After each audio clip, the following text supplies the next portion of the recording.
18ನೇ ಲೋಕಸಭೆಯಲ್ಲಿ ಮೊದಲ ಭಾಷಣ ಮಾಡಲಿದ್ದಾರೆ ಪ್ರಧಾನಿ ನರೇಂದ್ರ ಮೋದಿ.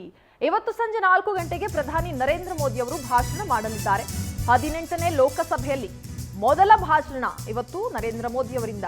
ಸಂಜೆ 4 ಗಂಟೆಗೆ ಪ್ರಧಾನಿ ನರೇಂದ್ರ ಮೋದಿ ಅವರು ಭಾಷಣ ಮಾಡಲಿದ್ದಾರೆ. ರಾಷ್ಟ್ರಪತಿ ಭಾಷಣದ ಮೇಲೆ ಉತ್ತರವನ್ನ ನೀಡಲಿದ್ದಾರೆ ಪ್ರಧಾನಿ ನರೇಂದ್ರ ಮೋದಿ. ರಾಹುಲ್ ಗಾಂಧಿ ಭಾಷಣಕ್ಕೆ ಮೋದಿ ಟಕ್ಕರ್ ಕೊಡೋದಕ್ಕೆ ಕೂಡ ಸಜ್ಜಾಗಿದ್ದಾರೆ. ಪ್ರಧಾನಿ ಮೋದಿ ಭಾಷಣ ಹಿನ್ನೆಲೆ ಬಿಜೆಪಿ ಸಂಸದರಿಗೆ ವಿಪ್ ಕೂಡ ಜಾರಿ ಮಾಡಲಾಗಿದೆ.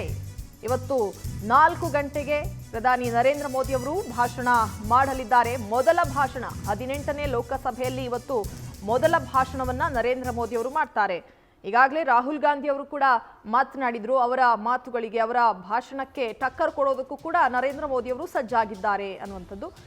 ಏನೆಲ್ಲ ವಿಚಾರಗಳನ್ನು ಅವರು ಪ್ರಸ್ತಾಪ ಮಾಡ್ತಾರೆ, ಯಾವ ರೀತಿ ಟಕ್ಕರ್ ಕೊಡ್ತಾರೆ ಅನ್ನುವಂಥದ್ದು ಬಹಳ ಕುತೂಹಲಕ್ಕೂ ಕೂಡ ಕಾರಣ ಆಗ್ತಾ ಇದೆ. ಸಂಜೆ 4 ಗಂಟೆಗೆ ಮೊದಲ ಭಾಷಣವನ್ನ 18ನೇ ಲೋಕಸಭೆಯಲ್ಲಿ ಮೊದಲ ಭಾಷಣವನ್ನ ನರೇಂದ್ರ ಮೋದಿ ಅವರು ಮಾಡ್ತಾರೆ. ಜೊತೆಗೆ ಬಿಜೆಪಿಯ ಎಲ್ಲಾ ಸಂಸದರಿಗೂ ಕೂಡ ವಿಪ್ ಜಾರಿ ಮಾಡಿರುವಂಥದ್ದು. ನರೇಂದ್ರ ಮೋದಿ ಅವರ ಭಾಷಣದ ಹಿನ್ನೆಲೆಯಲ್ಲಿ ಎಲ್ಲರೂ ಕೂಡ ಇವತ್ತಿನ ಈ ಲೋಕಸಭೆಯಲ್ಲಿ ಹಾಜರಿರಲೇಬೇಕು ಅಂತ ವಿಪ್ ಜಾರಿ ಮಾಡಲಾಗಿದೆ ಎಲ್ಲ ಬಿಜೆಪಿಯ ಸಂಸದರಿಗೆ. ರಾಹುಲ್ ಗಾಂಧಿ ಅವರು ಭಾಷಣ ಮಾಡಿದ್ರು. ಅವರ ಪ್ರಶ್ನೆಗಳಿಗೆ, ಹಲವಾರು ವಿಚಾರಗಳಿಗೆ ಇವತ್ತು ಪ್ರಧಾನಿ ನರೇಂದ್ರ ಮೋದಿ ಅವರು ಟಕ್ಕರ್ ಕೊಡುವಂತಹ ಸಾಧ್ಯತೆ ಇದೆ. ಪ್ರಧಾನಿ ನರೇಂದ್ರ ಮೋದಿ ಅವರ ಭಾಷಣ ಅಂತಂದಾಗ ಅಲ್ಲಿ ಏನಾದರೂ ಒಂದು ವಿಶೇಷತೆ ಇದ್ದೇ ಇರುತ್ತೆ ಅನ್ನುವಂಥ ನಿಟ್ಟಿನಲ್ಲಿ ಪ್ರಧಾನಿ ನರೇಂದ್ರ ಮೋದಿ ಅವರು ಏನು ಮಾತನಾಡಬಹುದು, ಯಾವೆಲ್ಲ ವಿಚಾರಗಳನ್ನು ಪ್ರಸ್ತಾಪ ಮಾಡಬಹುದು ಅನ್ನುವಂಥದ್ದು ಕುತೂಹಲಕ್ಕೆ ಕಾರಣವಾಗಿದೆ.